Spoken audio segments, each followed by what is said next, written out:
الحمدلله والصلاة والسلام علی رسول الله. د الحاد خلاف منګه یو لړۍ پیل کړې وه، یو سیریز هم پیل کړی د هغې په درېیمه برخه کې تاسې ته ښه راغلاست وایم. ملحدین یا منکرین الله دا یو اعتراض کوي چې جاپانیانو ته یا چینیانو ته یا هندوانو ته پیغمبران ولې نه دي راغلي. بیا په دې کې د قرآن کریم یو آیات هم ورشاملوي، هغوی چې ولقد بعثنا فی کل امة رسول ان اعبدوا الله واجتنبوا الطاغوت. د دې اعتراض اصل مقصد دا ده، یعنی چې دوی وایي چې د ادیان انسانانو خپله جوړ کړي دي، د ادیان انسانانو خپله جوړ کړي. د ملحدینو د اعتراض اصل مقصد دا ده. انشاءالله العزیز چې دا بیا په بله موضوع کې ووایو چې په دې دنیا کې دا څونه ادیان دي، اسلام ولې په حقه باندې دی، دا نور ادیان څنګه دې دې پورې راورسېدل، حدود څنګه دي، د دې ابتدا څنګه وه، دا ټول به انشاءالله العزیز چې په نورو ویډیوګانو کې ووایو. زه راځم خپل اعتراض ته. اوله نقطه دا ده چې ملحد وایي چې انبیا ولې نه دي راغلي، ولې نه دي راغلي. د اعتراض ته تاسو وګورئ. دلته اوس دوه خبرې دي، یو انکار شوی دی په دې اعتراض کې، یو دی سوال. انکار څنګه شوی دی چې نه دي راغلي؟ نو دا چې نه دي راغلي ته وایې، ملحد ته وایم چې دا نه دي راغلي کوم ته وایې، دا په کوم علم باندې وی؟ آیا تا مطالعه کړې ده؟ نه ما مطالعه نه ده کړې، هسټري نه دي ویلې، نه مې ده ویلې. ښه چې نه دي راغلي دا په عدم علم باندې ته انکار کوې. نو په عدم علم باندې یو شي نه انکار کول چې علم نه او انکار کول، نو دا جهل کې هم راځي او حماقت کې هم راځي. ښه ولې نه دي راغلي؟ اول اصل کې دا سوال غلط دی. سوال داسې دی چې نورو قومونو ته انبیا راغلي دي او که نه دي راغلي. سوال اصل کې داسې دی. اوس داسې سوال پکار دی. دویمه نکتې ته اوس راځم. زه دلته وړوکی غوندې بحث هم زه تاسو سره شریکول غواړم چې نورو قومونو که موږ او تاسو چېرته وګورو په دې وخت کې دا دنیا کې دا چې کومه د دنیا آبادي ده، دا یو څو سوه کاله کېږي چې د دنیا د آبادي دومره تیزۍ سره تلې ده، او دا ټرانسپورټونه یو ځای نه بل ځای ته تګ راتګ، ساینټیفک ایکسپلوژنز چې کوم شوي دي، یعنې دا دونه غټ ساینسي ترقي چې کومه شوې ده، ټول د 300 کاله کېږي یا د دې نه هم کم کېږي، دومره ترقي شوې ده. پخوا به دا قومونه په مختلفو ځایونو کې لږ لږ ځایونو کې اوسېدل. دلته به یو قوم یو قبیله اوسېدله، یو څو قبیلې به اوسېدلې، بیا به ډېر لرې به بل ځای کې بله قبیله اوسېدله، بیا به بل ځای کې بل ځای، همدغسې ترتیب سره. بیا که موږ او تاسې چېرته وګورو نو په چین کې راځو،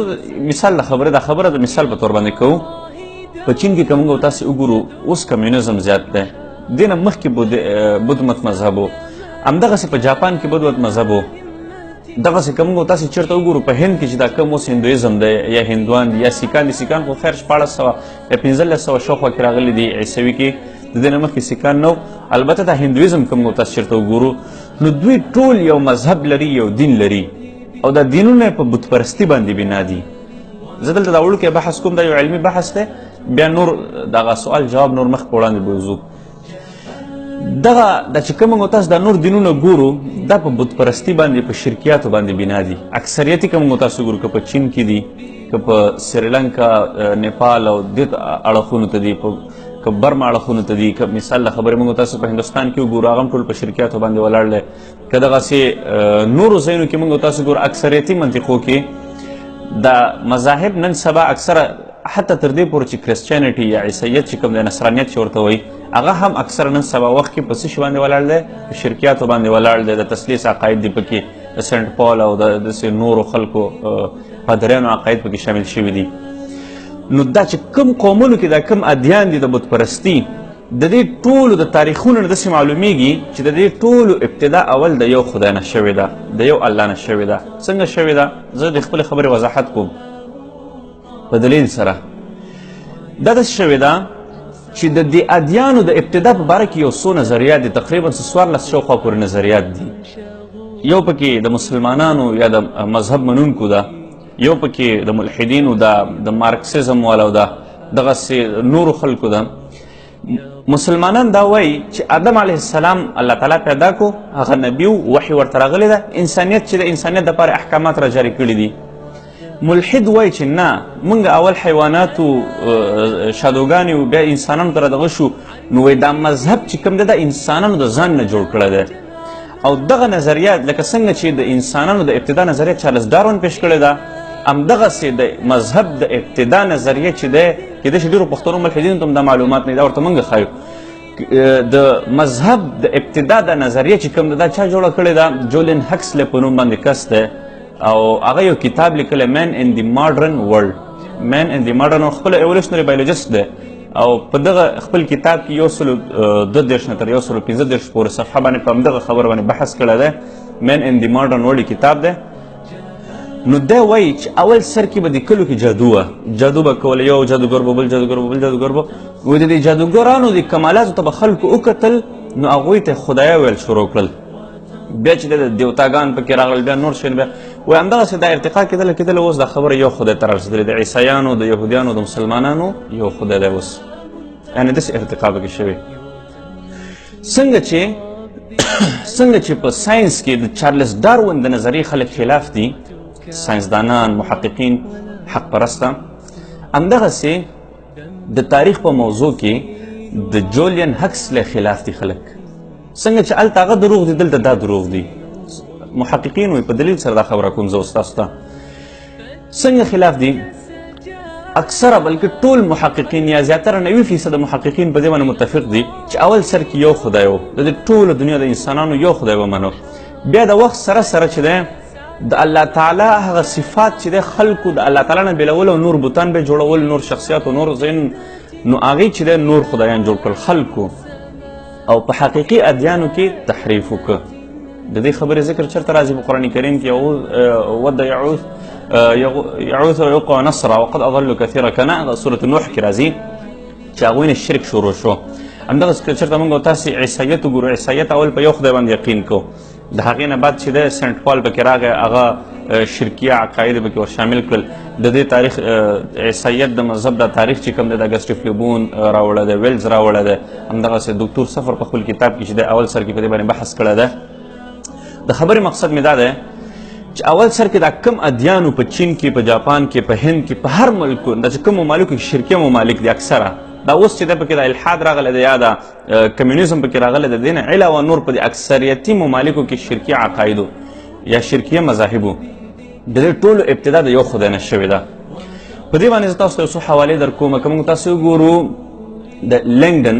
سټیفن لینګډن چې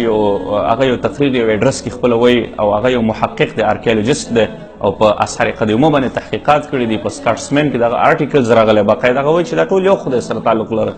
همدغسې یو بل کتاب دی د اوریجن اینډ گروث آف ریلیجن د دې مصنف دی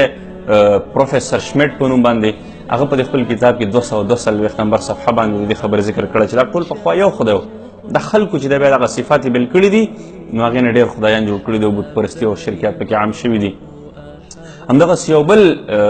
مصنف و پیټري په نوم باندې فلنډر پیټري په نوم باندې د هغه یو کتاب دی د انسنټ آف ایجپټ هغه خپله په دې د ایجپټ د مصر په دې اثار قدیمو باندې یو تحقیق کړه چې په هغې کې دا ټول خبره د واضحه کړې چې اول سر کې یو خدای و بیا د وخت سره چې د خلکو د الله تعالی صفات په نورو بوتانو کې واچول او هغه خبره کوم ځای ته ورسوله هغه خبره ټوله شرکیاتو ته ورسوله تر دې حده پورې ورسول چې په هندوانو کې 33 کروړه خدایان دي همدغسې یو بل ملحد دی برټنډر نسل که چا فلسفه ویلي زما په دې خبر باندې ښه پوهېږي چا چې فلسفه ویلي هغه ته زما د خبرې ښه اندازه کېږي سمیټک کلچر په باره کې هغه تاریخ راوړي 15,000 کاله مخکې تاریخ د سمیټک کلچر سمیټک تهذیب والا هغوی په یو توحید باندې د الله تعالی د هغوی په د توحید عقیده او په الله تعالی باندې عقیده لرله همدغسې که موږ تاسو چېرته وګورو همدغه برټنډر رسل چې د ارسطو یو نظریه راوړي د انمووډ مور په نوم باندې انګلیش کې هغه د ارسطو داسې یو نظریه وه چې دا ټول کائنات او هر یو شی چې دی دا یو ذات چلی او هغه ذات دومره طاقتور دی چې د ټول نه زیات طاقت په هغه کې دی همدغسې بیا د هغه نه بعد هیلینکسس راځي ساینکسس راځي هغوی چې دی د ارسطو د نظریه چې دی مخ په وړاندې بوځي د توحید د عقیده همدغسې د هندوانو که موږ تاسو چېرته ګورو وید چې موږ ګورو وید 4 دانې دي فکر کوم بیا دا بګودګیته اصل کې د وید د نچوړ دی بګودګیته خو انسانانو لیکلې ده عامو خلکو لیکلې ده 300 نه زیاتو خلکو لیکلې ده خو دې وید کې چې کوم دی په څو حوالو باندې چې دی د توحید د عقیدې خبره پکې راځي همدغسې که د بت مت موږ تاسې وګورو بت مت خپله ذاتي نظریات چې کوم وو هغه ټول په توحید باندې ولاړ وو د هغه شاګردان دغه چې کوم خلک دغه نظریات را نقل کوي همدغسې په قرآن کریم کې وایات دی وایي د عیسی اسماعیل وذل کفل بعض محققین علما زه نه وایم بعض محققین علما دا کفل کفل وست د کفل دا ټکی چې دی دا د بدمت پورې منسوبوي چې دا بدمت پیغمبر و ګوتم بدو محققین علما بعض علماوی په دې کې اختلاف دی نو که چېرته موږ او تاسو د پخواني تاریخونه وګورو موږ او تاسو چېرته وګورو نو ډېر زیاتره محققین دا وایي چې دا چې کوم مذهبونه نن سبا موږ او تاسو ګورو په شرکیات ولاړ دي لکه هندوانو کې چې د 33 کروړه خدایان دي نو دوی ټولو اول سر کې یو خدای تابعدارو بیا د وخت تېرېدلو سره دا شرکیات په دوی کې راغلي دي ګوتم بدھ که موږ او تاسو چېرته وګورو که هندوان موږ او تاسو چېرته وګورو که دغسې نور مذاهب چې کوم دي کرسچینټي موږ او تاسو وګورو نو موږ او تاسو په تاریخ کې هم کتلی شو همدغسې لکه مثال خبرې عمر بن عمرو بن الحی چې کوم دی هغه یو بت راوړی و اول سر کې بیا په مکه کې هغه بوتان زیاتېدل د هماغه یو بت نه چې بوتان زیات شوي وو نو موږ او تاسو که چېرته وګورو اصل کې چې دا کم شرکیه مذاهب دي دا ټول اول سر کې یو خدای و اوس زما د خبرې اصل مقصد دا دی چې دا یو خدای باندې یقین لرل او اکسټرنل ذات باندې یقین لرل یو بیروني ذات باندې یقین لرل دا د حیوان کار نه دی ګوره د انسانان چې کله د حیواناتو نه دغه شول مثال د خبرې زه د ملحدینو په خبره کې خبره کوم که چېرته د انسانان د شادوګانو نه رابیل شوي او شادوګانو نه باید ارتقا کړي نو باید چې د انسانانو کنسپټ او نظریه هم بیا د حیواناتو په شانتي حیوانات یو بیروني طاقت ته ضرورت نه محسوسوي انسان باندې چې خفګان راشي پاس طرف ته وګوري انسان همیشه دپاره چې کوم دی زیاتره انسانان دا اوس د یو څو ملحدین پیدا شوي دي دا خبرې کوي زیاتره انسانان چې د یو بیروني طاقت ته ضرورت محسوسوي څوک بوتانو ته ضرورت محسوسوي څوک یو ذات ته څوک بل ذات ته څوک لمر ته دا څوک اور ته نو دا بیروني ذات ته ضرورت محسوسول او د هغې نه دا مدد غوښتل او مرسته غوښتل دا د چا کار دی دا د انسان کار دی نو دا انسان ته دغه کنسپټ او دا نظریه څنګه ورچولی شوې ده انسان ته دغه کنسپټ او دغه نظریه دغه ذهنیت څنګه ورکړی شوی دی نو دا الله تعالی چې دی انبیاو ته وحي کړی د وحي په ذریعه باندې چې دی د خلکو ته دا نظریه رسولی شوې ده چې تاسو د یو ذات نه مرسته وغواړئ البته دغه نظریه کې بیا نور چې د وروسته خرابوالی راغلی د تحریفات پکې راغلي نو خلکو بوتانو ته هم دغه کړې ده راجع کړې ده لمر ته هم راجع کړې ده خلکو چې دی اور سره هم تړلې ده نور خدایان خلکو جوړ کړي دي اصل کې د دې ټولو ادیانو هغه سرونه چې موږ تاسو ګورو د هغوی ټولو په یو خدای باندې یقین او د یو خدای باندې یقین ساتل